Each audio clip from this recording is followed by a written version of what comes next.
Go ahead, Dennis. Thanks, John, and good morning, everybody. It's great to be back.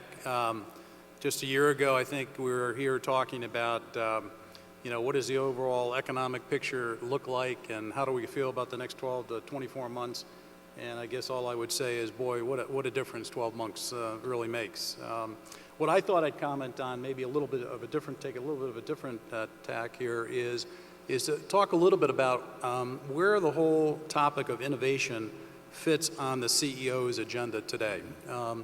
And interestingly, we're in the process of summarizing our most recent global CEO survey, but the whole area of innovation has been raised in a very significant way on the CEO's agenda today versus what it was over the last several years.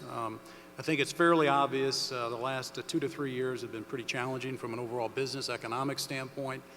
When we would talk to CEOs in the past about the whole area of innovation, it was pretty much down their screen in terms of what they were really focused on. The environment was really one focused on getting through the recession, getting through the economic downturn. And then when you talked about growth, typically the growth agenda was really being fueled by the M&A marketplace. And this year in our recent survey, for the first time in over 5 years, innovation is actually tied with mergers and acquisitions as the biggest opportunities to drive growth. And I think that's a telling story about how the CEOs are feeling about the environment for the next 12 to 24 months, moving past the bunker down mentality to one that's really focused on the longer term, and the whole area of innovation is playing a very prominent role in terms of how they're thinking about that growth agenda. I'd also like to pick up maybe a comment that was made at the opening session, which is the great rebalancing of the economic picture that we're looking at from a global standpoint.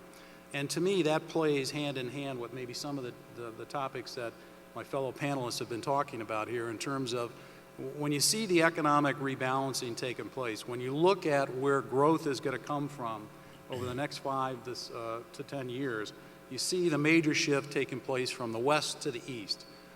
And CEOs are looking at, how do I really capitalize on that growth agenda? And if innovation is to play an important role in really achieving that type of growth, it's really going to require a different way to think about the whole R&D effort. Jim mentioned the supply chain management issues that go with innovation in a very different world. And I think that's a pretty instructive way to begin to think about.